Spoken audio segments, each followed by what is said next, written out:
mezz'ora questa mattina perché alle 9:50 ci sarà una diretta, non perdetela, mi raccomando, per vedere veramente cosa è successo ieri a Valdagno e non solo, perciò faremo la mezz'ora questa mattina. Rimanete incollati perché vedremo delle scene drammatiche, purtroppo, come anche ieri, non solo ieri, da mesi, da anni ne parliamo, quando piove e diluvia qua nel nostro territorio succede il finimondo. Io penso a tutte quelle famiglie, tutte quelle povere persone, avete visto questi anziani, uno addirittura è morto a 92 anni sommerso da questa acqua, e quando arriva non chiede permesso a nessuno, arriva e ciao.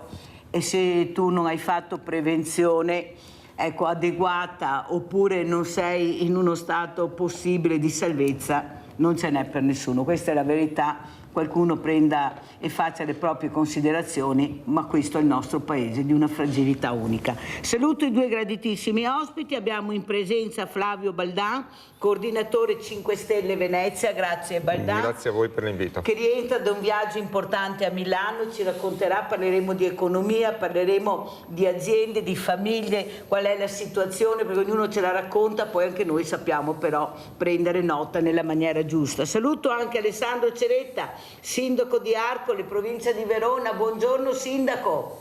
Buongiorno a voi.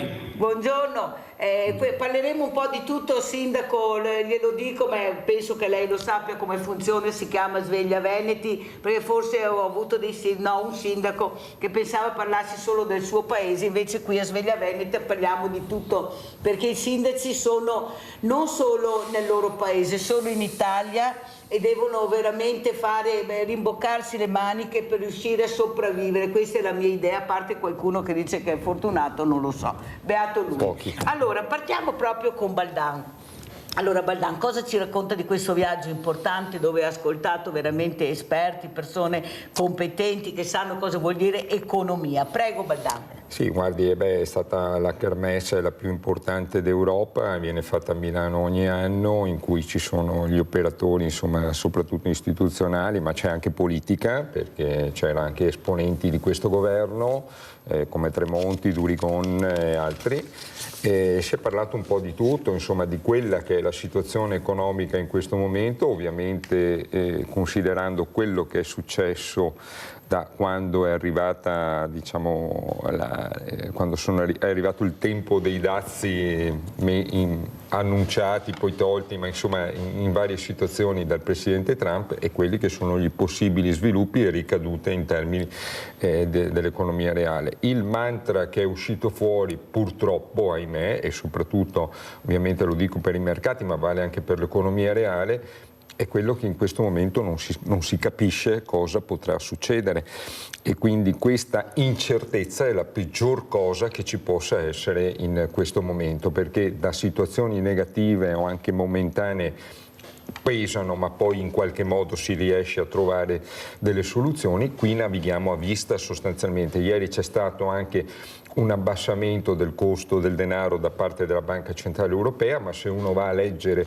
all'interno del paper del Presidente trova due considerazioni importanti. Una frase importantissima dove c'è scritto, con riferimento ai dazi americani, unclear scope, non è chiaro cosa stanno facendo e cosa vogliono ottenere da questo, e rimaniamo sostanzialmente data dependent, cioè dai dati che vedremo di volta in volta sull'economia, sull'inflazione, ci muoveremo come banca centrale, che non è ottimale, perché una banca centrale che è indipendente e dovrebbe avere una sua indipendenza dovrebbe avere a corollario quello che è più o meno lo scenario economico. Il fatto che in questo momento navighi a vista è molto pericoloso, e purtroppo lo dico perché ieri mi hanno colpito molto, sono usciti anche dei dati in tema di lavoro per il Veneto estremamente negativi, sia in termini di ore di cassa integrazione e soprattutto anche di situazioni per i lavoratori, di licenziamenti o possibili licenziamenti, e di situazioni di crisi di aziende che colpiscono anche il nostro Veneto, ovviamente. Allora sentiamo anche come apre il nostro sindaco di Arcole, Alessandro Ceretta. Prego Ceretta. Ma io credo che siamo in un quadro di cambiamento. Il presidente Trump sì, sta parlando di dazi, si sta muovendo chiaramente, lui è una persona che ha sempre operato nell'economia, nella politica. È evidente che lui vuole mescolare le carte per arrivare a trattare una trattativa che porti risultati che lui ritiene favorevoli. Credo che come tutti i periodi di cambiamento però sia anche un periodo di opportunità e il rapporto, le capacità del Presidente Meloni, che ha dimostrato anche ieri, sicuramente possono essere un plus in questo momento appunto di cambiamenti e di incertezza innegabili, insomma, per tanti motivi economici, con le guerre, con tutto quello che è successo in questi anni. Quindi l'occupazione comunque in Italia è cresciuta in questo periodo. Ci sono anche dei dati positivi, ripeto, ci siamo davanti a delle sfide ma anche a delle opportunità, e sicuramente le nostre aziende, come sempre, sapranno rispondere in maniera adeguata. Allora, Sindaco, lei è una civica, però verso più centrodestra, Fratelli d'Italia in particolare, quello che... Allora, io dico una cosa e lo dico a Baldan. Allora, può piacere o non piacere questa premia, può piacere o non piacere, ognuno può vederla proprio, però che si dia da fare e che cerchi veramente, anche lei che naviga a vista, perché sta navigando a vista anche lei, perché è facile dall'opposizione a dire dovrebbe, quando si governa è un'altra cosa. E soprattutto essere simpatici a Trump in questo momento, visto che sappiamo con chi abbiamo a che fare, penso non sia proprio male, Baldan.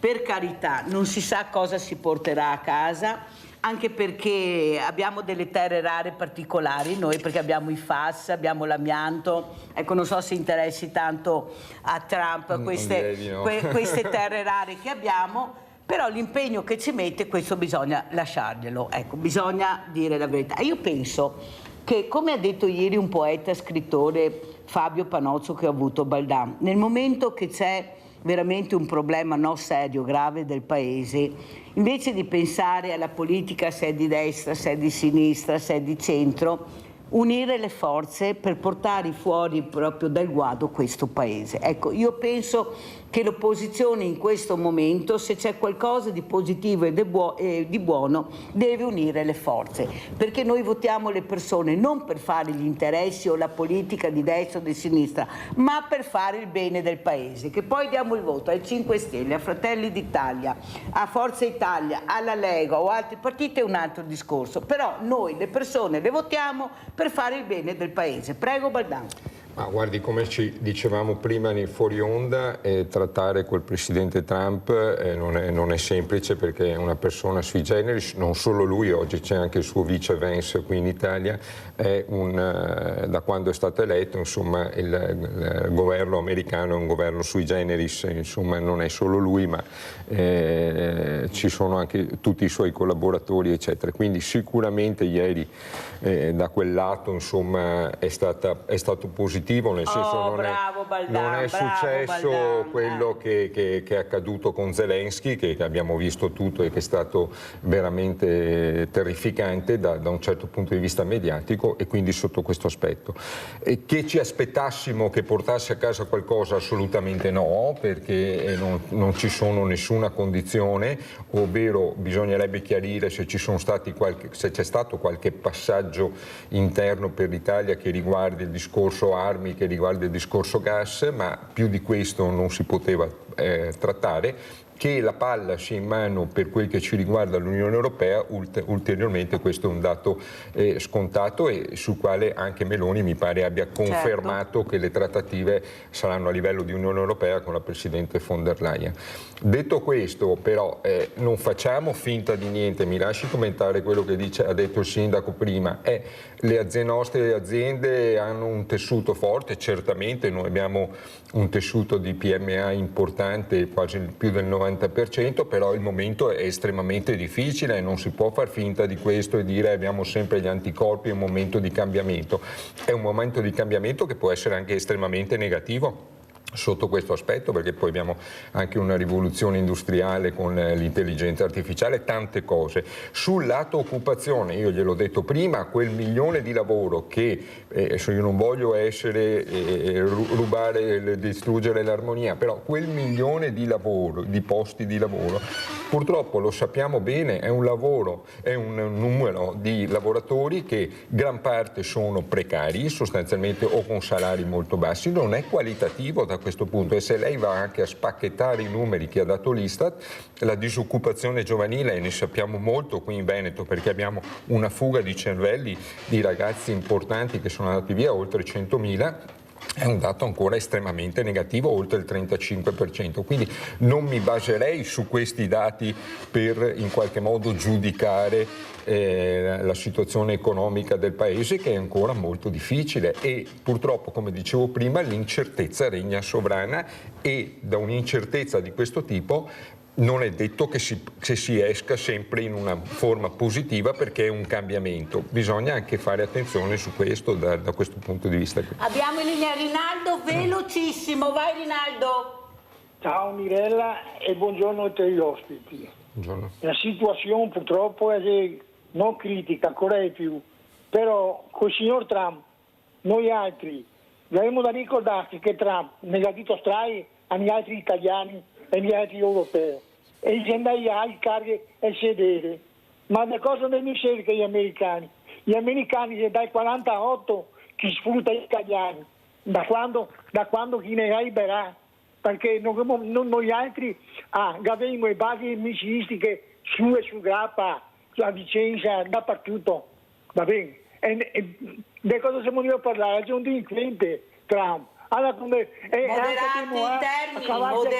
i termini, siete davanti alle telecamere, moderati i termini. Rinaldo, grazie, devo chiudere perché non ce la faccio, perché veramente abbiamo la mezz'ora e giustamente anche gli ospiti che ho invitato devono parlare in breve perché c'è poco spazio. Allora, Sindaco, quello che però traspare, io ho queste aziende nostre del territorio, sono quelle piccole, medie, Sindaco, e veramente sono molto preoccupati. Questo glielo dico, io li invito quasi tutte le mattine, le associazioni di categoria pure, non è un bel momento. Non è un momento anche perché loro non riescono ad avere quei supporti necessari per resistere se questa agonia durerà a medio e lungo termine, non hanno le armi per combattere, i consumi sono calati, ecco, l'import-export non ne parliamo, abbiamo sentito i numeri. Secondo lei, Sindaco, perché io dico sempre, lo dico anche a Baldan, troppo facile dire è l'ultimo governo, adesso,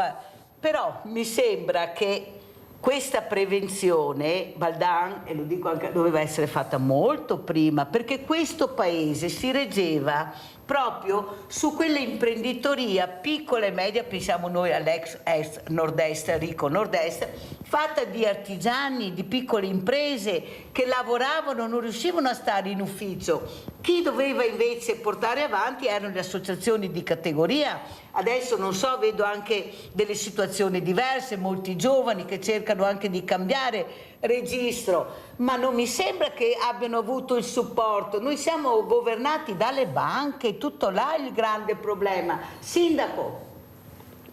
Ma intanto mi lasci solo rispondere, insomma, che 1 milione in più di posti di lavoro non può essere certo un dato che viene ignorato. Erano persone che magari percepivano il reddito di cittadinanza, e sicuramente è meglio avere un lavoro sia per loro che per quanto riguarda le casse dello Stato.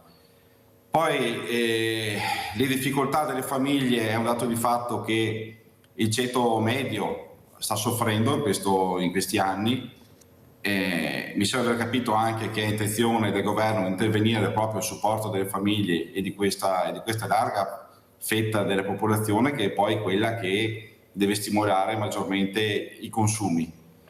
Le nostre aziende sono sicuramente interessate a questo cambiamento, a queste ipotesi di dazi, perché l'Italia è un paese di export, in particolare penso al vino piuttosto che altri prodotti, e quindi qui entra in gioco sicuramente la capacità del Presidente Meloni e del Governo di riuscire a trattare e portare a casa dei risultati importanti per la nostra economia, perché questo sarà sicuramente fondamentale. Però già il fatto che ieri Giorgia Meloni era alla Casa Bianca e oggi a Roma abbiamo il vicepresidente degli Stati Uniti sta a significare che c'è un dialogo aperto, importante, intenso, e che l'Italia è in prima fila anche per quanto riguarda la trattativa poi che coinvolgerà tutta l'Europa. Sappiamo che molte di queste politiche ci piovono appunto dall'Europa, nell'agricoltura ma non solo, e quindi è importante avere la capacità di dire la nostra. Per tanti anni abbiamo subito la politica di altri paesi europei, adesso è il momento per noi di dettare la linea e favorire le nostre imprese. Pubblicità.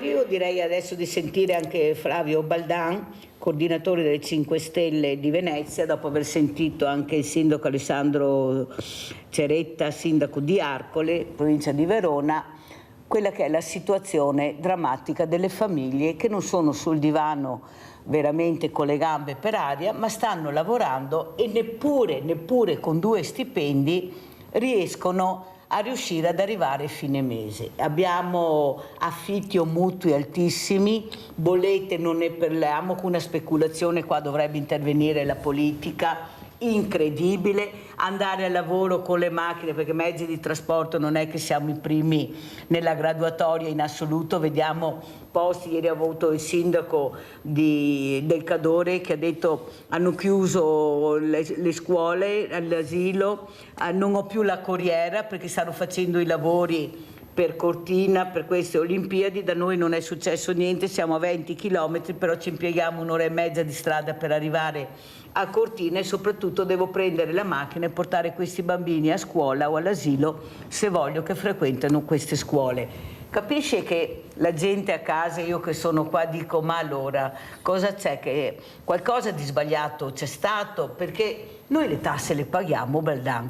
Vorrei anche capire dove vanno a finire tutti questi soldi, perché poi quando succede che qualcuno vuole qualcosa i soldi arrivano. Parliamo non solo di Roma ma anche della Regione Veneto. Mi sembra che i soldi per le grandi opere si siano trovati, però abbiamo ancora i servizi alla persona, specialmente i nostri diversamente giovani e anche i giovani che non tornano i conti. Cosa è successo, Baldan? Ma guardi, allora su quello che ha fatto il governo eccetera, adesso tralascio il discorso occupati, superbonus, che non c'entra assolutamente nulla, e anche quel discorso, quell'infelice battuta, la chiamo infelice, del Presidente del Consiglio, che ha detto che la pressione fiscale sale perché salgono gli occupati. Non esiste neanche nelle scuole superiori che si possa dire una cosa di questo tipo. Detto questo, lei prima diceva ci sono dei rimedi, l'opposizione può fare qualcosa, in questo momento forse c'è bisogno anche di un'unità. Noi abbiamo dato dei consigli anche come movimento, soprattutto per il discorso delle bollette. Abbiamo fatto una manifestazione a Roma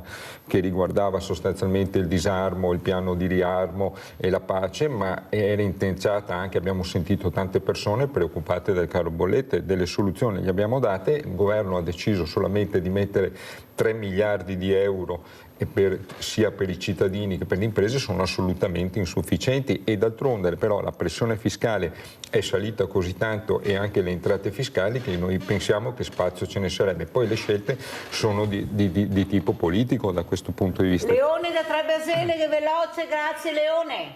Ciao Mirella, grazie, saluto i tuoi ospiti. Volevo intanto augurarti buona Pasqua a te, ai tuoi ospiti e a tutta Rete Veneta. Grazie. Allora, qua il problema dell'industria automobilistica, che è un problema. Ma io voglio comprarmi una macchina, ma che cosa compro? La compro elettrica? La compro a benzina? Perché non so cosa fare. Quello è il problema della gente che non compra macchine. Perché io vorrei comprare l'elettrica, ma dopo le colonnine dove sono per caricare la macchina? Allora, tutti dire male della Cina. Il 90% delle macchine in Cina è già elettrico. Ma noi dobbiamo imparare dalla Cina, non stare lì a demonizzare la Cina. Allora, vogliono che compriamo la macchina elettrica, mettino le colonnine dove abbiamo bisogno, così sappiamo cosa fare e sarà finita questa storia. Un'altra cosa, adesso la Georgia è andata in America, io spero che la Georgia pari da Trump di tagliare gli sprechi, perché questo paese è pieno di sprechi. Allora spero che vali lì e imparare qualche cosa. Ciao Mirella, grazie. Grazie a te Leone, grazie degli auguri che ricambiamo. Allora Sindaco, ecco, gli sprechi è una cosa molto importante, ce ne sono tantissimi anche nel nostro paese, rami secchi, parassiti non ne contiamo, guardi veramente. E poi voi avete una patata bollente, voi dovete risolvere tutti i problemi, perché il cittadino a chi si rivolge? Esatto. All'unica persona, poveretto, che trova fuori della porta e che almeno lo ascolta e sono i sindaci. Devo dire la verità e vi dico io grazie a nome di tutti, perché quando quei sindaci che non ho tutti, quelli che lo meritano, bisogna anche dire grazie Baldà. Ecco, quando esce di casa Sindaco si fa il segno della croce 8 volte e dire questa mattina cosa dovrò inventarmi per almeno dare un po' di sollievo, un po' di ascolto. Prego Sindaco. Beh, allora sicuramente bisogna essere un po' pronti a tutto fare il sindaco, perché si spazia chiaramente dai problemi con i vicini alle opere, ai problemi magari con le aziende che hanno gli appalti, di tutto, i problemi sociali, di tutto e di più. Però mi permetta di fare a questo proposito un piccolo anche collegamento con quello che è successo con il maltempo. Devo dire che in Italia manca un po' anche la cultura della prevenzione, perché io stesso ho la massima attenzione per quanto riguarda gli alberi, le piante, quindi li faccio controllare ogni 2 anni circa. Vediamo se riusciamo a mandare anche delle immagini, così intanto che lei parla vediamo cosa è successo. Prego Sindaco. E quindi tagliamo senza problemi quelle ammalate, sinceramente, quelle pericolose, perché esce una persona competente e ce lo dice. Ecco, non manca ogni volta da parte di qualche cittadino, ecco, tagliano le piante, ecco, ma perché? Ma cioè, adesso in questo maltempo, anche da noi il vento è stato forte, non abbiamo avuto nessun problema. Ma perché viene fatta prevenzione? Non per caso, perché se le piante non vengono curate, non vengono controllate, esternamente sembrano sane e poi cascano in testa alla gente o addosso alle macchine o addosso alle case. Quindi quello che voglio dire è che anche i cittadini devono avere fiducia nelle istituzioni, ma soprattutto apprezzare quando viene fatta la manutenzione preventiva, perché poi è una cosa che chiaramente non dà visibilità, no? Perché si parla solo di quando succede, ma non di quando non succede, perché è stato fatto prima il lavoro. Quindi anche da parte dei cittadini io direi che devono imparare a apprezzare quella che è la prevenzione, quella che è la lungimiranza anche nell'amministrare. Vede, per fare questo però Sindaco, io sono dell'idea che bisognerebbe parlare molto ai cittadini, ai paesani, non parlo di lei, parlo in generale. Una volta c'erano i comitati di quartiere e i comitati di quartiere venivano messi veramente al corrente di quello che succedeva o non succedeva, ecco, c'era un confronto. Poi purtroppo quando è successo che questi comitati hanno iniziato un po' a alzare la voce, nel senso di dire no perché... Cosa è successo? Come si fa in Italia? Quando una cosa dovrebbe funzionare, andare bene e migliorare, viene tolta. Invece il confronto è fondamentale. Io dico sempre, Sindaco, che all'interno delle giunte comunali, oltre alle quote rosa, ci dovrebbero essere le quote verdi. Perché? Perché sono persone preparate, ci può essere anche uno scambio di idee, ci può essere anche un'ulteriore informazione, sono veramente delle persone che hanno studiato, non dico di mettere dentro quelli che veramente si fregiano del titolo come ambientale, ma proprio quelli bravi, per capire anche di essere loro che parlano a queste persone, a questi giovani. Questo si fa molto poco, Sindaco, mi dica, io non so lei, per carità, ci mancherebbe, io non voglio assolutamente rivolgere, però sento questi cittadini che ma perché non ci avvisano, ma perché non ci spiegano? Così è successo anche per l'unione e la fusione dei comuni. Mi dicono di andare a votare non so neanche cosa, perché c'era chi è quel sindaco favorevole e il sindaco contrario. Lei è favorevole o contrario alla fusione e all'unione, Sindaco? Ma io direi che i cittadini le stanno un po' bocciando, almeno per quella che è l'esperienza veronese. La realtà è che sicuramente alcuni servizi, secondo me, avrebbe senso accorparli, come per esempio la pulizia locale. Altri, chiaramente, i cittadini hanno paura di perdere la centralità e poi di doversi spostare anche per banalmente una semplice carta di identità. E quindi, oltre naturalmente, hanno questa paura di perdere l'identità.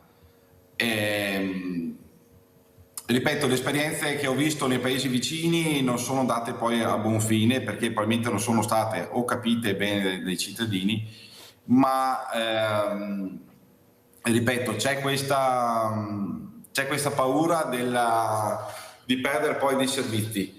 Però, ripeto, per almeno alcuni servizi come polizia locale, potrebbe essere anche l'ufficio tecnico, alcune risorse potrebbero essere gestite e centralizzate meglio tra comuni.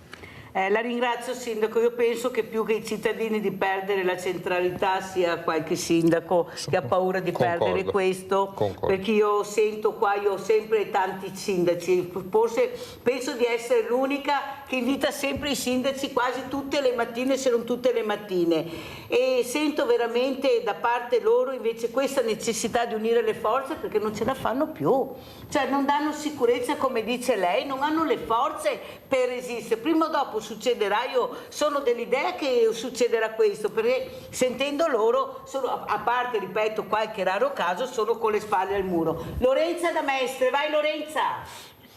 Ciao Mirella e anche all'ospite che è presente. Volevo chiedere una cosa. Chiaramente ci sono bravi sindaci, ci sono bravi sindaci in vari comuni, però io ho sempre visto, io particolarmente che abito a Mestre Terraferma e anche Venezia, i sindaci che sono andati su non è che come il singolo comune piccolino, che il sindaco ascolta le problematiche degli abitanti del paese. Qui proprio siamo allo stato bravo, cioè praticamente un degrado pazzesco. Siamo 3-4 persone nella strada dove abito io e puliamo il suolo pubblico, nonostante che paghiamo la Veritas. Io mi domando, ma dove sta il sindaco per la terraferma? Grazie Mirella, buona giornata. Grazie Lorenza, veramente la giunta è formata dal sindaco e dagli assessori, ognuno con la propria competenza, e chi dovrebbe fare questo dovrebbe farlo. Il problema è che hai ragione, perché anch'io molte volte chiamo, mentre il sindaco del paese o gli assessori rispondono subito, questi non risponde mai. Allora la Mirella cosa fa? Visto che l'assessore non chiama, chiama il sindaco, la segreteria, e allora si aprono le porte. Ma può funzionare così il paese? Perché ha ragione anche Lorenza, tutti devono avere l'ascolto necessario, perché io ti ho eletto, pago le tasse e tu devi ascoltarmi, devi darmi un appuntamento se sono cose veramente importanti, oppure delegare l'assessore, però va per le lunghe. Adesso poi in campagna elettorale guardate che è un disastro. Allora, avvicinatevi i sindaci, ma lasciate perdere provincia, regione e governo, perché nessuno risponde, prego, se non per qualcosa. Mi lasci dire qualcosa in riferimento sulla scolciatrice di Mestre. Purtroppo, ahimè, lei lo sa, la situazione del comune di Venezia, del suo sindaco, è estremamente particolare, non voglio aggiungere altro, e quindi capisco le difficoltà soprattutto per la terraferma, tanto che siamo in campagna elettorale, ma un'attenzione soprattutto sull'ordine pubblico della terraferma di Mestre eccetera è assolutamente necessario da questo punto di vista. Purtroppo, sindaco di Venezia, conosciamo quello che è successo e che sta succedendo, quindi ci sarebbe un capitolo a parte da dire. Sul discorso che diceva il sindaco, mi fa piacere, è un esempio, probabilmente lui pota gli alberi eccetera eccetera, lascio stare tutti i discorsi a monte perché ovviamente lo sappiamo bene cosa è successo in Regione Veneto in questi ultimi 15-20 anni in tema di cementificazione forsennata e tutto quello che ci è andato dietro. Ci sono altri sindaci, per esempio, e lo capisco anche sotto alcuni profili, che non fanno questa cura degli alberi eccetera perché non hanno le risorse a disposizione e quindi ovviamente dicono, dovendo fornire altri servizi eccetera, non possiamo permetterci una cura del territorio come andrebbe fatta, che invece è fondamentale. Altra considerazione è l'esempio, e mi ricollego anche a Venezia, ha ragione, Venezia ha eliminato tutte le municipalità, diciamo, che si erano create, non c'è stato confronto a livello locale col sindaco in nessun modo, per cui nessuno può dire al sindaco quali sono le criticità. E guardate bene, e sono d'accordo anche col sindaco su questo nel paese di Verona, che fare il sindaco non è solo mettere a posto la fontana, coprire la buca, bisogna avere anche una visione dal lato ambientale, che dovrebbe anche essere meno ideologico e più pratico dal mio punto di vista. Delle cose vanno fatte e quindi bisognerebbe anche ascoltare la cittadinanza. È chiaro che non puoi ascoltare il cittadino che dice io il problema però complessivamente un ascolto bisogna fare. Molti sindaci, ahimè, e lo devo dire, e soprattutto perché qui il Veneto è a maggioranza di sindaci di centrodestra, dico io ho ricevuto i voti, faccio io, compreso il sindaco di Venezia ovviamente che ne è l'esempio lungimirante, faccio quello che è perché sono stato votato. La democrazia non è questa, non è solo il voto che si ottiene in urna elettorale, la democrazia è anche partecipazione e partecipazione soprattutto dei cittadini. Chiudo sul discorso dei comuni dell'Unione, sì, io sono favorevolissimo perché non è solo una questione di polizia locale, è una questione di risorse. Purtroppo il piccolo che c'è stato in passato, ma vale anche a livello aziendale, in questo contesto, in questo scenario in cui stiamo andando, non è più funzionale. Macro aggregazioni, anche macro o micro, di comuni consentirebbero di avere risparmi di spesa e extra risorse che sono estremamente differenti. Un comune di 15.000 abitanti e un comune di 50.000 non è la stessa cosa. Allora sentiamo, perché ormai siamo in chiusura, il sindaco veramente Ceretta, e veramente la ringrazio anche per aver fatto capire l'importanza, ecco, dell'unione delle forze. Uniamo le forze, non lasciateci solo, aiutateci, perché anche voi dovete fare la vostra parte, è importante, ha ragione il sindaco. Vedi che si va d'accordo qua a Sveglia Venti, poi va d'accordo tutti il sindaco, non so cosa che succede a Sveglia Venti, ma io riesco a mettere d'accordo con questa trasmissione le varie forze politiche. Allora sindaco, che messaggio vuole lasciare questa mattina a Sveglia Veneto e soprattutto, ecco, questo messaggio ai cittadini? Prego. Beh, che per quanto riguarda il sindaco, credo che non sia tanto una questione di colore politico quanto magari il buon senso, no? Per quanto riguarda le amministrazioni di paesi, per esempio come il mio, che conta 6.400 abitanti. Le sfide sono molte, anche col PNRR, anche noi abbiamo portato a casa parecchie risorse, stiamo costruendo un nuovo nido, stiamo finendo una palestra, stiamo per iniziare un nuovo parco, cioè abbiamo avuto fondi e risorse per fare molto, cercando di ascoltare il più possibile. Io per esempio sono parecchio attivo anche sui social, quindi i cittadini che non hanno il mio numero per esempio mi possono raggiungere tranquillamente tramite Messenger. Sicuramente il dialogo con i cittadini è importante, poi chiaramente abbiamo un ruolo, abbiamo delle responsabilità e una decisione poi comunque bisogna prenderla, consapevoli anche di questo, insomma, perché poi chiaramente si fa presto a dire ma perché hai tagliato quella pianta, ma se poi quella pianta è pericolosa io non la taglio, mi testa qualcuno, chiaramente abbiamo delle responsabilità, siamo chiamati a rispondere a una persona. Quindi l'invito che faccio ai cittadini è quello di stare vicino al proprio sindaco, di aiutarli, perché comunque anche noi non possiamo vedere e sapere tutto, quindi se abbiamo una comunicazione, delle segnalazioni, dei suggerimenti dei cittadini sicuramente sono preziosi, e quando è possibile, almeno insomma questo ho cercato di fare io in questi anni, siamo qui per servire e per rispondere ai cittadini, si cerca di fare il meglio per esaudire le richieste, per venire incontro a quello che sono le esigenze della cittadinanza. Grazie veramente Alessandro Ceretta, sindaco di Arcole, provincia di Verona. Ecco, un comune di centrodestra più Fratelli d'Italia, di essere stato con noi. Mi raccomando sindaco, sempre decisioni col buonsenso e vedrà che i cittadini non protestano, io sono convinta di questo. Allora saluto anche e ringrazio veramente Flavio Baldan, coordinatore di Fratelli d'Italia a Venezia, Movimento 5 Stelle. Movimento Fratelli d'Italia. No, siete talmente d'accordo che fra poco vi cambiate le teste. No, non credo proprio su questo. Allora grazie anche al Movimento 5 Stelle di Flavio Baldan di essere stato con noi. Rimanete incollati perché vedrete cosa vi faremo vedere, e adesso andiamo a pranzo con la proposta di Mirella.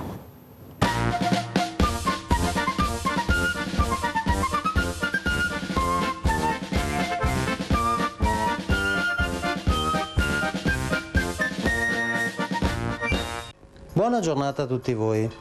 Oggi vi prepariamo delle cozze delle vongole alla marinara.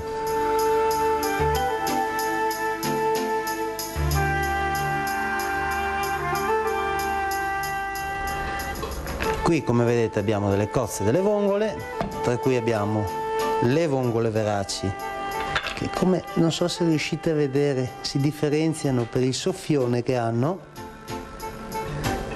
mentre queste sono vongole normali, e delle cozze che noi abbiamo già pulito, quindi sbarbato. Solitamente hanno in questa zona un po' di barba che viene tolta tirandola in questo senso, e lasciate in acqua e un po' di sale per almeno 4-5 ore.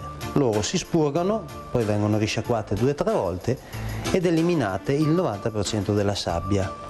Potrebbe essere che alcune vongole, al posto di avere il loro frutto all'interno, hanno solamente sabbia.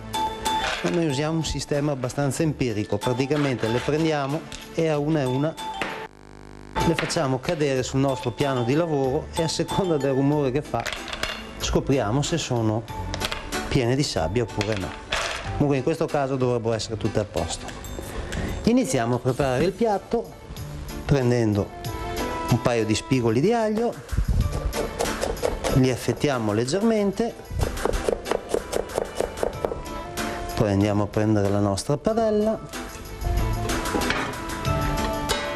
ci versiamo dentro un bel goccio di olio extravergine di oliva, il nostro aglio e poi le nostre cozze e vongole. Andiamo a mettere tutto sulla fiamma bella viva e copriamo immediatamente con un coperchio. Le lasciamo così un minutino. Fra un minutino andiamo ad aggiungerci del vino bianco. Ecco, dopo un minutino prendiamo il nostro vino bianco, lo uniamo e richiudiamo immediatamente. Così si forma una cappa di vapore che aiuterà i frutti ad aprirsi e a restare morbidi nello stesso tempo. Il nostro vino ha iniziato ad aprire le cozze e le vongole, allora ci uniamo 5-6 pelati, li spacchiamo con le dita, dopodiché andiamo nuovamente a coprire il tutto e lo lasciamo coperto ancora per alcuni minuti. Ecco, come potete vedere, le nostre cozze e vongole si stanno aprendo, il sugo che si è creato è ancora abbondante, per cui ora lasceremo la pentola scoperta e lasceremo che il sugo si riduca fino a diventare bello denso. Ci vorranno circa 6-7 minuti. Dopodiché andremo a preparare il piatto.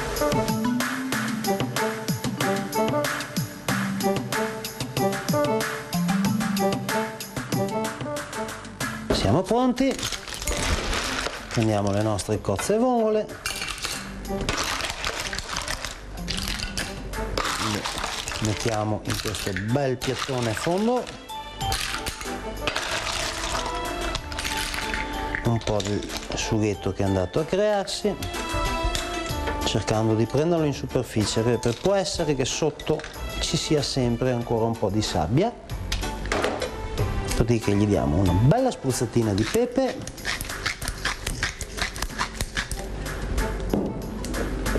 un pochino di prezzemolo fresco tritato e come decorazione il nostro ciuffettino e questo piccolo spicchio di limone ed andiamo in tavola. E ricordiamoci che l'ottimismo è il profumo della buona tavola.